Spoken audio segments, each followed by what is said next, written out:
Hello students, आज एक नया वीडियो हम बनाने जा रहे हैं। क्योंकि मैनेजमेंट के जितने वीडियो थे, साइंटिफिक मैनेजमेंट के और जनरल मैनेजमेंट के, जो कि एफ.डब्ल्यू. टेलर साहब ने दिया था और हेनरी फ्यूल साहब ने दिया था, वो 5 के 5 वीडियो में मैंने आपके पास पूरा का पूरा भेज दिया है। आज एक नया टॉपिक लेते हैं और ये टॉपिक है आपका ज्वाइंट स्टॉक कंपनी। तो सबसे पहले ये ज्वाइंट स्टॉक कंपनी को थोड़ा सा बता दें, फिर उसके आगे चलते हैं। स्टूडेंट, जो ज्वाइंट स्टॉक कंपनी है, प्राइवेट कंपनी का कॉन्सेप्ट अभी आगे आएगा, उसको थोड़ा सा अलग करके करते हैं। ज्वाइंट स्टॉक कंपनी ये जो आपकी है, ये चूंकि शेयर के माध्यम से पैसा इकट्ठा करती है, जैसा कि आप लोग शेयर का नाम सुने होंगे, अभी सब कुछ आपको पूरा का पूरा बताएंगे। शेयर के माध्यम से पैसा इकट्ठा करती है ये कंपनी, और पैसा इकट्ठा करने के बाद सभी पैसे को एक जगह कलेक्ट किया, वो भी जगह एकदम प्लेस एकदम डिसाइडेड है। उसके बाद ये पैसा अपने आप कैपिटल में कन्वर्ट हो जाता है। कौन कौन सी कैपिटल होती है ये सब कुछ हम बताएंगे। तो सबसे पहले यहाँ पर हम आते हैं कि कंपनी, जैसा कि मैंने अपने हर वीडियो में आपको बताया है, उस टॉपिक की डिफिनीशन क्या है। क्योंकि जब मैं स्टूडेंट्स था तब कंपनी एक्ट 1956 ये हमारे भारतवर्ष में लागू था। उसमें अमेंड होते होते अब आज की डेट में जब आपको आज ये वीडियो देखने को मिल रहा है, इसमें आपका लगा है इंडियन कंपनीज एक्ट 2013। तो नो डाउट 56 से लेकर के 2013 तक बहुत ढेर सारे चेंजेस हुए हैं। क्योंकि जैसा मैंने बार बार बताया है, चेंज या बदलाव एक नॉन स्टॉप प्रोसेस है, कंटिन्यूअस प्रोसेस है। ये कहिए कि ये बदलाव या चेंज एक बार हो गया, अब जिंदगी में नहीं होगा, ऐसा न हुआ है न कभी होगा। ठीक इसी तरह से कंपनी एक्ट में भी 1956 से लेकर 1956 से लेकर के काफी बदलाव हुए। तो 2013 में हमारे यहाँ पर इंडियन कंपनीज एक्ट इंप्लीमेंट कर दिया गया। अब जो भी कंपनी है, कई तरह की कंपनियां होती है, अभी सब आपको बताया जाएगा। जो भी कंपनी है उस कंपनी को इंडियन कंपनीज एक्ट में उस कंपनी के लिए क्या बातें दी गई हैं सब फॉलो करना पड़ेगा। लेकिन सबसे पहले एक कॉमन स्टेप्स हम लोग ले लें, जैसे कंपनी की डिफिनीशन क्या है। कंपनी की डिफिनीशन जब आप कोई भी किताब खोलेंगे, कोई भी राइटर की, तो बहुत ढेर सारी कंपनी की डिफिनीशन आपको मिल जाएगी। सबको आप देखिएगा, उनमें से कुछ कॉमन चीजें आपको मिलेंगी। वही कॉमन चीज डिफिनीशन के रूप में मैं आपको बता रहा हूं। तो कंपनी एक एसोसिएशन है पर्संस का, जो लॉ के द्वारा क्रिएट की जाती है, कानून के द्वारा क्रिएट की जाती है, और उस दायरे में जो भी चीज उसमें लिखा है सबको कंपनी को मानना पड़ेगा। तो कंपनी के बारे में डिफिनीशन की एक कॉमन चीज है।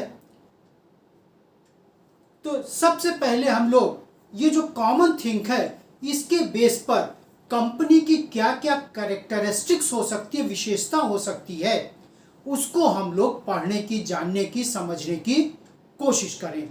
तो कुछ हमने यहाँ पर कैरेक्टरिस्टिक्स आपके सामने लिखा है। जैसे company is an artificial person.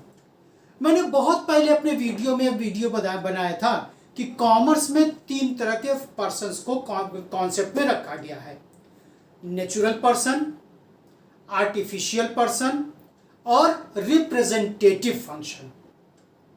Artificial function का मतलब यह नहीं कि रोबोट, क्योंकि कॉमर्स रोबोट से बहुत पहले आ चुका था।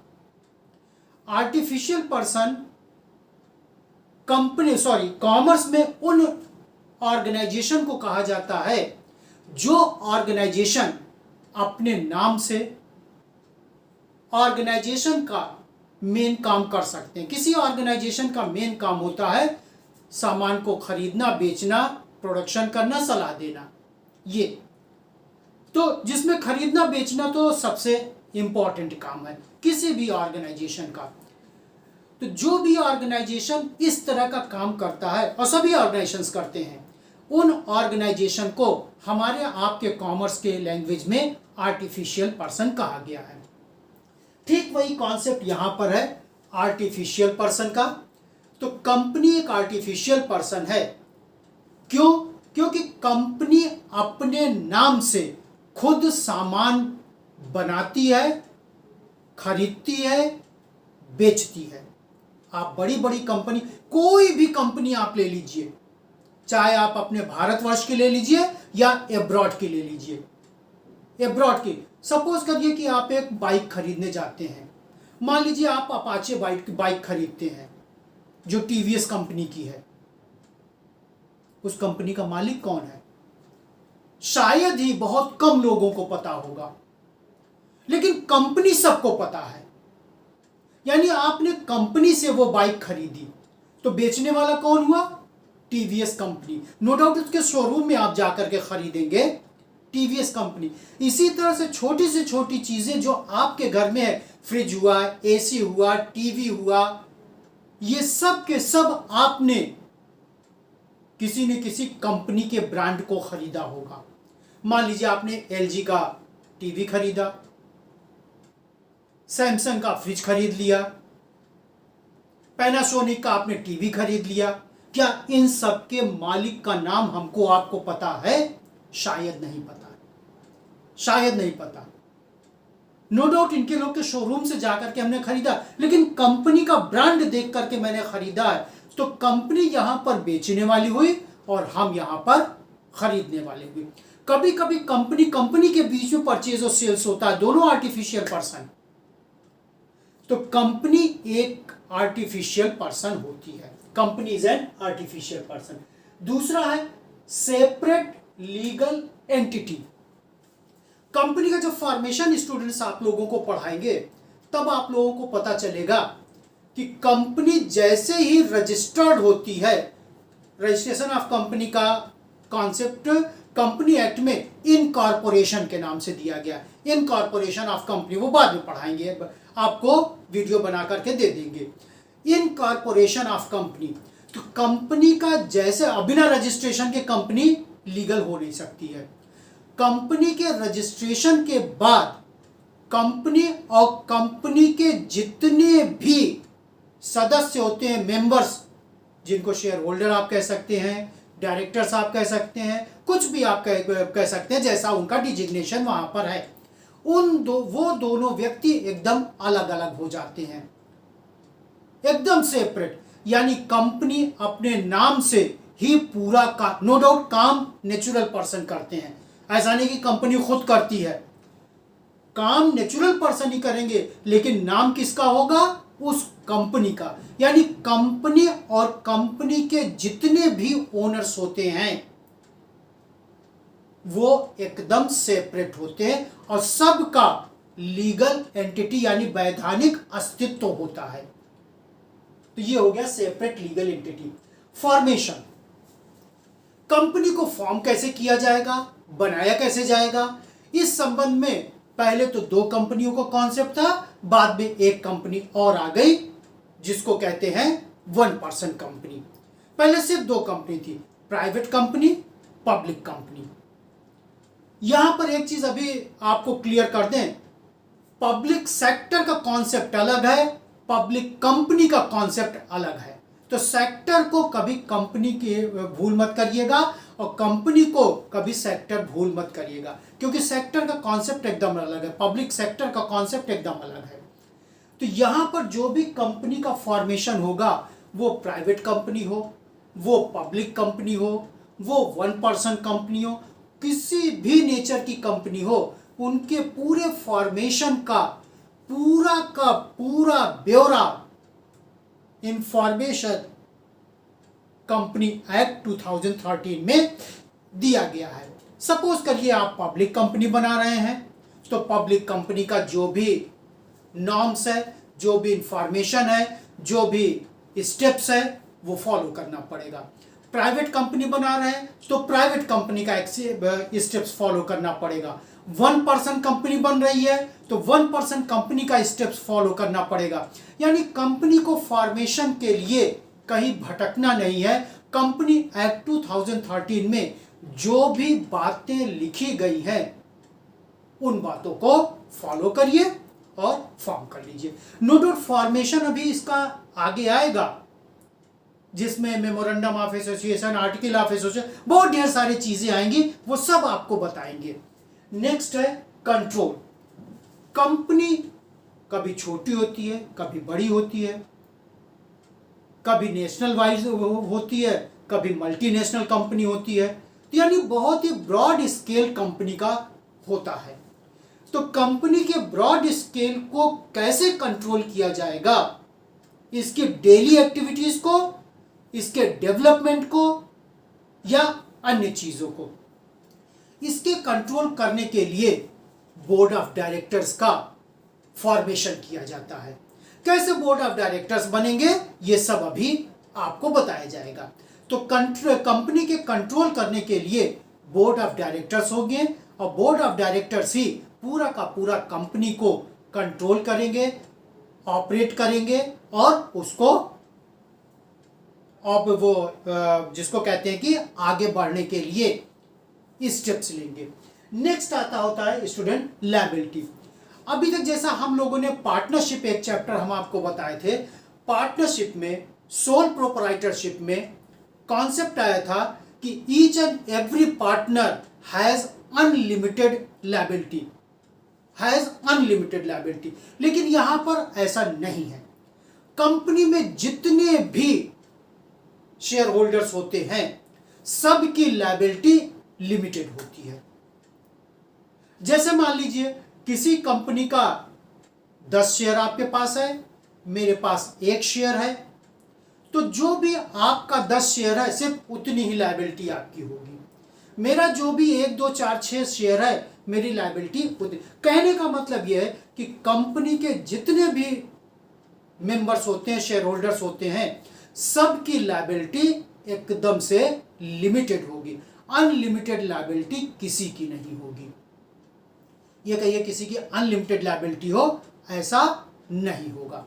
नेक्स्ट आता है स्टूडेंट कॉमन सील। ये बहुत ही इंपॉर्टेंट है, हालांकि इंपॉर्टेंट तो सभी है लेकिन इंपॉर्टेंट है। कॉमन सील का मतलब कंपनी की मोहर। अगर किसी पेपर पर कंपनी की मोहर लग जाती है, साइन तो नेचुरल पर्सन ही करेगा। अगर किसी कंपनी पर किसी पेपर पर कंपनी की मोहर लग जाती है तो वो पेपर अपने आप कन्वर्ट हो जाता है लीगल डॉक्यूमेंट्स में। जैसे स्टूडेंट्स, आप अगर सीबीएसई के स्टूडेंट रहे हो या हो, यूपी बोर्ड के हो, सॉरी स्टेट बोर्ड के हो, आईएससी के हो, आप अपनी मार्कशीट निकालिएगा, या यूनिवर्सिटी के आप स्टूडेंट हो या पास कर चुके हो तो यूनिवर्सिटी की आप डिग्री निकालिएगा या आप अपनी मार्कशीट निकालिएगा। आप देखिएगा कि उस यूनिवर्सिटी का, उस बोर्ड का जहां पर आप स्टूडेंट थे, मोनोग्राम टाइप का छपा होगा। पक्का मैं बता रहा हूं, पक्का बता रहे हैं। सपोज करिए जो भी नंबर आप पाए हैं उस नंबर को आप एक प्लेन पेपर पर लिख दीजिए। आप कहते कहते थक जाएंगे ये ओरिजिनल है, कोई नहीं मानेगा, कोई भी व्यक्ति नहीं मानेगा, जबकि नंबर वही है, जबकि नंबर वही है। उसकी जगह पर जो भी आपको मार्कशीट के रूप में बोर्ड ने दिया है या यूनिवर्सिटी ने दिया है, उस बोर्ड या यूनिवर्सिटी की मार्कशीट को आप जब ले जाएंगे तो वही पेपर आपका लीगल माना जाएगा। क्यों उस पर आप उस ऑर्गेनाइजेशन की कॉमन सील लगी हुई है, कॉमन सील लगी हुई है। तो ठीक इसी तरह से हर कंपनी का अपना एक कॉमन सील होता है, यानी मोहर होती है, और उस कॉमन सील को कंपनी जिस पेपर पर लगा देती है वो पेपर अपने आप एक लीगल फॉर्मेट में हो जाता है। नेक्स्ट आता है स्टूडेंट रिस्क बियरिंग। चूंकि स्टूडेंट्स यहां पर कंपनी में एक दो नहीं होते हैं, कई व्यक्ति होते हैं। प्राइवेट कंपनी में बहुत ज्यादा नहीं होते हैं, पब्लिक कंपनी में बहुत ज्यादा होते हैं, जिसको अनलिमिटेड कहते हैं। अनलिमिटेड तो अपने आप रिस्क कई लोगों में बढ़ जाता है। जैसा कि मैंने अभी आपको बताया था लायबिलिटी की कॉन्सेप्ट में, जिस व्यक्ति के पास जितना शेयर होगा वो व्यक्ति उतना ही उस कंपनी के लिए लायबिल होगा। यानी लायबिलिटी जो आपकी है, वो रिस्क आपका है, वो बहुत लोगों में बढ़ जाता है। अगर पब्लिक कंपनी है तब तो अनलिमिटेड लोगों में बढ़ता है, प्राइवेट कंपनी है तो कुछ सीमित लोगों में बढ़ता है, लेकिन बढ़ जाता है, ये कंफर्म है। तो रिस्क अपने आप बहुत कम हो जाता है हर व्यक्तियों का। नेक्स्ट आता है student transfer of shares. Student यहां पर जब ट्रांसफर ऑफ शेयर की बात आती है तो पब्लिक कंपनी और प्राइवेट कंपनी का कॉन्सेप्ट थोड़ा थोड़ा अलग हो जाता है। प्राइवेट कंपनी में एकदम साफ साफ कहा गया है कि प्राइवेट कंपनी के शेयर को उसका शेयर होल्डर ट्रांसफर नहीं कर सकता है। सपोज करिए आप प्राइवेट कंपनी में हैं, आपके पास प्राइवेट कंपनी का कुछ शेयर है, आप उसको ट्रांसफर नहीं कर सकते। लेकिन अगर आप पब्लिक कंपनी के शेयर होल्डर्स हैं, अब ये पब्लिक प्राइवेट कंपनी क्या होती है अभी मैं आपको बता रहा हूं। अगर आप पब्लिक कंपनी के शेयर होल्डर्स हैं तो आप टोटल फ्री हैं कि आप अपने शेयर को किसी भी व्यक्ति को ट्रांसफर कर सकते हैं। किसी भी व्यक्ति में यहां पर एक रिस्ट्रिक्शन लगाया गया, वो रिस्ट्रिक्शन बता रहे हैं। पहला, किसी ऐसे व्यक्ति को आप ट्रांसफर नहीं करेंगे जो कानून की निगाह में इल्लीगल है, जो कानून की निगाह में इल्लीगल है। जैसे देश का दुश्मन, जैसे देश का दुश्मन, या इसी तरह से। और अगर कानून की निगाह में कोई व्यक्ति इल्लीगल है तो आप उसको शेयर का ट्रांसफर नहीं कर सकते हैं। बाकी आप शेयर को, अपने शेयर को किसी को ट्रांसफर कर सकते हैं, इसमें कंपनी की परमिशन लेने की कोई जरूरत नहीं है। तो ये तो कुल मिलाकर के 6, 7, 8 पॉइंट आपके हो गए कंपनी के आपके इसेंशियल फीचर्स या कैरेक्टरिस्टिक्स से। अब इसके आगे एक चीज और चलते हैं, उसके बाद ये हम वीडियो बंद करते हैं, जो कि कंफ्यूजन रहेगा अगर उसको नहीं बताएंगे।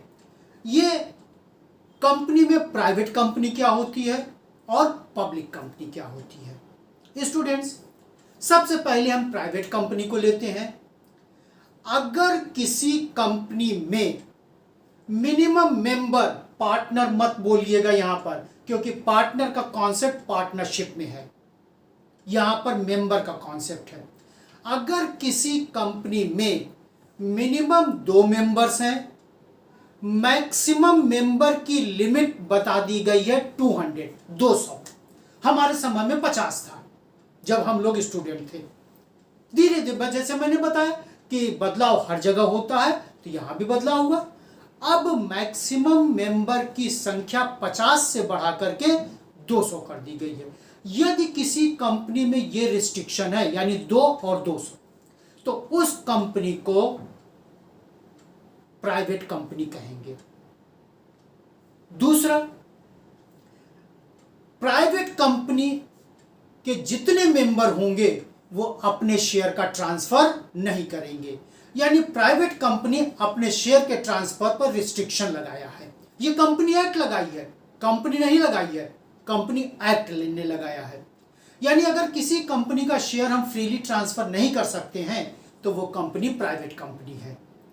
इसके आगे कंपनी बनाने में बहुत डॉक्यूमेंट्स लगते हैं, जिसमें 3 डॉक्यूमेंट बहुत इंपॉर्टेंट होते हैं। ये डिटेल में बताएंगे, लेकिन नाम बता दे रहे हैं यहां पर। Memorandum of association, articles of association और प्रॉस्पेक्टस।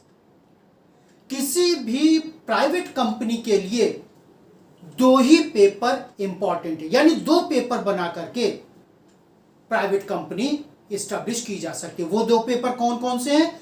मेमोरेंडम ऑफ एसोसिएशन, जिसको हिंदी में कहते हैं पार्षद सीमा नियम। दूसरा पेपर है आर्टिकल्स ऑफ एसोसिएशन, जिसको हिंदी में कहते हैं पार्षद अंतर नियम। इन दोनों पेपर को बना करके, यानी अगर दो ही पेपर बना करके कंपनी बन सकती है तो उस कंपनी को प्राइवेट कंपनी के नाम से जाना जाता है। अब आते हैं पब्लिक कंपनी के बारे में। पब्लिक कंपनी में मिनिमम 7 मेंबर होते हैं, प्राइवेट में 2 होते हैं। पब्लिक कंपनी में मिनिमम 7 होते हैं, मैक्सिमम की कोई लिमिट नहीं होती है। 10 हो सकते हैं, 20 हो सकते हैं, 1000 हो सकते हैं, 2000 हो सकते हैं, 5000 हो सकते हैं, और जितने भी उसमें मेंबर्स होंगे वो शेयर होल्डर्स कहलाएंगे। वो शेयर होल्डर्स कहलाएंगे। आप भी किसी कंपनी का, पब्लिक कंपनी का शेयर खरीद सकते हैं। जो भी खरीदने का प्रोसेस वहां पर है, उस प्रोसेस, अब तो सब ऑनलाइन हो गया, हमारे समय में ऑनलाइन नहीं था, ऑनलाइन हो गया। आप ऑनलाइन से शेयर किसी कंपनी का खरीद सकते हैं। लेकिन शेयर खरीदने से पहले मैं श्योर आपको एडवाइस करूंगा, बहुत ही जांच पड़ताल करने के बाद, किसी एक्सपर्ट की एडवाइस लेने के बाद तब आप स्टेप उठाइएगा। इसके बाद अगर किसी कंपनी का शेयर बिना किसी रिस्ट्रिक्शन से शेयर होल्डर ट्रांसफर कर सकता है तो उस कंपनी को पब्लिक कंपनी कहा जाता है। इसके बाद पब्लिक कंपनी को बनाने के लिए 2 पेपर तो बहुत जरूरी है, जैसा कि प्राइवेट कंपनी में था, memorandum of association, article of association. इसके अलावा तीसरा पेपर भी इंपॉर्टेंट है पब्लिक कंपनी के लिए, अब वो है प्रॉस्पेक्टस। वो है प्रॉस्पेक्टस, यानी पब्लिक कंपनी को बनाने के लिए आपको 3 पेपर तैयार करना पड़ेगा, memorandum of association, articles of association और प्रॉस्पेक्टस। तो इन तीनों पेपर को बना करके, यानी अगर किसी कंपनी को बनाने के लिए 3 पेपर की जरूरत पड़े, 3 डॉक्यूमेंट्स की जरूरत पड़ती है, तो उसे कहते हैं पब्लिक कंपनी। और पब्लिक कंपनी का ही व्यक्ति शेयर को ट्रांसफर कर सकता है, इसीलिए यहां पर इसको ज्वाइंट स्टॉक कंपनी के कॉन्सेप्ट में रखा गया। प्राइवेट कंपनी का नहीं कर सकता, पब्लिक कंपनी का ही मेंबर अपने शेयर को फ्रीली ट्रांसफर कर सकता है। तो यहां पर स्टूडेंट, हमारा ये वीडियो एक कंपनी के बेस के रूप में, अभी एक कंपनी और बची है, उसको ही बता देंगे वो नेक्स्ट वीडियो में, 1% कंपनी। तो यहां पर कंपनी का कॉन्सेप्ट बहुत अच्छे ढंग से हम आपको बता दिए, और इसी कॉन्सेप्ट के बेस पर ये करीब 3-4 वीडियो में कंप्लीट होगा। इसी कॉन्सेप्ट के बेस पर हम जो अगला वीडियो आपको बना करके देंगे, सबको क्लब करके आप लोग देख सकते हैं। Thank you students.